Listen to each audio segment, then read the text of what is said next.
In The Simpsons Treehouse of Horror 3 segment, Dial Z for Zombies, Bart and Lisa find themselves at a pet cemetery. In the foreground of this cemetery, there are 3 headstones with the names Fish Police, Capital Critters, and Family Dog. This was an Easter egg, referencing other networks' attempt to make their own primetime animated series, but ultimately failing. Each of these shows are interesting enough to have their own episode, but today I want to talk about Family Dog, because this one is by far the most interesting. First of all, the names attached to this show are very impressive, including Steven Spielberg, Tim Burton, Brad Bird, Danny Elfman, Chris Buck, and Paul Dini. Even with all this star power, the show was panned and ultimately canceled after 5 weeks. So, why did this show fail? And could something have been done? Well, let's talk about it.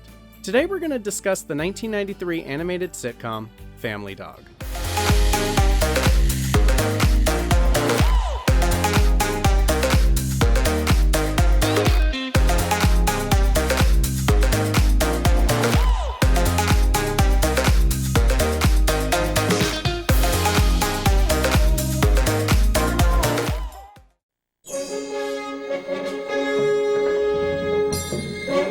In the mid-1980s, Steven Spielberg created the series Amazing Stories, an anthology series that consisted of tales of sci-fi, horror, and fantasy. Although it was pretty well received, it didn't get the strongest ratings, and it lasted only 2 seasons. The show has since fallen into obscurity, so unless we live in a world where Hollywood is completely terrified to make any new original content, to the point where they will dig up anything to reboot it, we probably won't be hearing much about this show. Oh, that's right. We do live in that world. Anywho, in Season 2, there was an episode titled Family Dog. The premise was basically a look at the typical American family and its dog. The episode was split into 3 segments. The first showed the family in their natural environment, and the dog just trying to exist in this house. The second segment was the family watching a home movie of last year's Christmas. And the third segment was the dog getting sent to attack dog school to prevent their house from getting robbed, but the program works too well and the dog ends up becoming part of a group of bandits. The episode was successful, and there was talk about spinning it off into a series of its own. Cut to the early 90s. The Simpsons, being the major success that it was, made the concept of cartoons aimed towards adults something plausible in the United States. The climate was perfect to put Family Dog into production. All the big names from the Amazing Stories episode returned for the series except for Brad Bird, who felt that the show would not work as an ongoing series. The writing was then passed off to several writers, including Paul Dini. Things were bumpy from the start. Family Dog was initially going to be released in 1991. In fact, during the 1991 Grammy Awards, the show was actually advertised during one of the commercial breaks. In fact, Steven Spielberg and Tim Burton's latest pet project will only be seen in one place. Family Dog, coming to CBS. Not on the logo. But the show had setback after setback after setback, and it did not get released till the summer of 1993. On June 23rd, CBS will unleash television's newest star. He's fierce, he's powerful, he's dangerous, and he's almost housebroken. Family Dog from Steven Spielberg and Tim Burton. All 10 episodes that were made were shown in a span of 5 weeks. So, why was the Amazing Story segment so well received, but the standalone cartoon series a failure? What changed? Honestly, nothing. Like I said, Fish Police, Capital Critters, and Family Dog all failed, and they all failed for their own reasons. I mean, cartoons for adults was a new concept in the United States, and when watching these series, you definitely get the feeling that everyone behind the scenes was venturing into uncharted territory. But with Fish Police and Capital Critters, it was clear that these cartoons were aimed towards adults. But Family Dog was just a kids show that for some reason was being shown on primetime. While Capital Critters had episodes with a political undertone and Fish Police dealt with subjects like murder and organized crime, Family Dog had episodes like getting trapped at the zoo or meeting the mean dog next door or trying to care for some birds during a snowstorm. Seriously, this is kid stuff, and it probably would have thrived if it was marketed that way.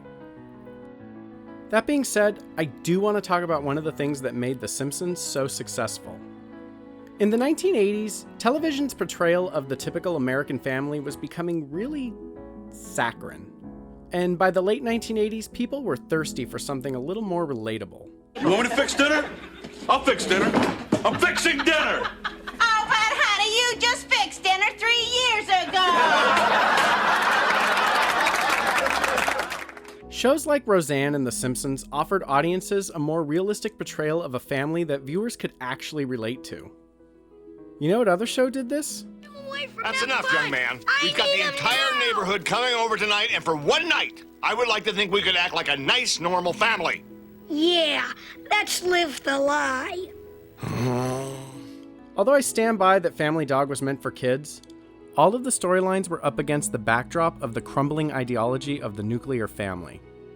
Die, scuzzbag! Mommy, I'm bored again. Honey, why don't you go help Daddy watch TV? Yeah, watch TV. Dad isn't watching TV. He's sitting there asleep drooling. Like this. Ugh. Really, you're not being very helpful. One of the main critiques of the show is that the family is really unlikable. And yeah, that's definitely true.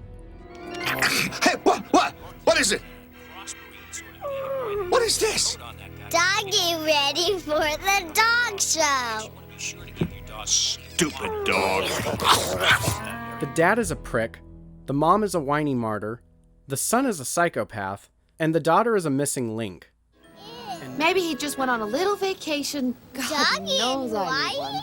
one. Dog's probably on somebody's tire. Shut up, Billy. The family is rude, obnoxious, arrogant, intolerant, and all around terrible people. And none of them are nice to the dog. After all we do for you two, you ungrateful bag of fur, we give you a home. Hey, do we ask you to pay rent? Oh, of course not. Give you chores? No. Do we ask you for favors like pick up the garbage? That changed now, mister. From here on in, it is every dog and human for himself. You are grounded, pal. So yeah, the family's definitely unlikable, which I feel was kind of the point. And when you think about it, it's pretty gutsy. Shows like Roseanne and The Simpsons offer a more realistic portrayal of the nuclear family, but at the end of the day, it remains really reassuring about this ideology. Family Dog does not. Family Dog shows a dysfunctional, toxic family for what it is, and I'm sure many kids out there were growing up in families like this. And this show could have been a haven for these kids. I view the dog as an allegory for kids trapped in these dysfunctional families, while also being entertaining with typical zany cartoon adventures.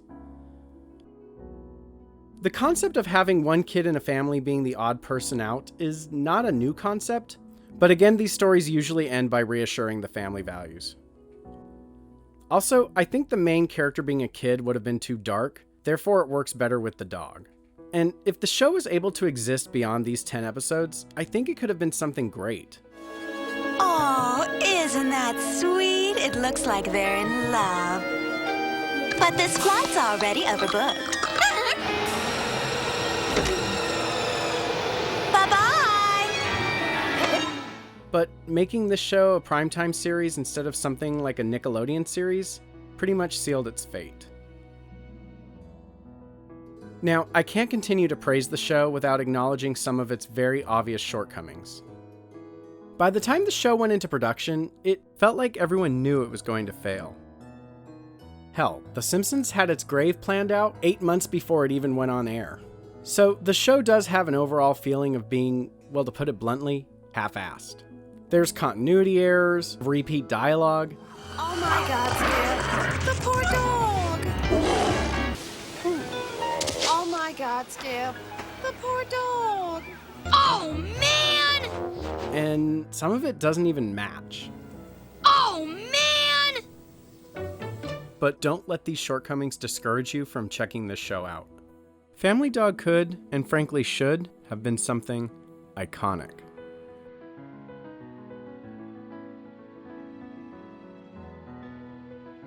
Have any of you seen this show? What were your opinions? I'd love to hear what you think about it. You can do that in the comments section or on my Instagram page at Official Dave's Lost and Found. If you liked this and want to see more, be sure to like and subscribe, hit that bell, and as always, until next time. If you liked this video and want to see more, check out this video of mine.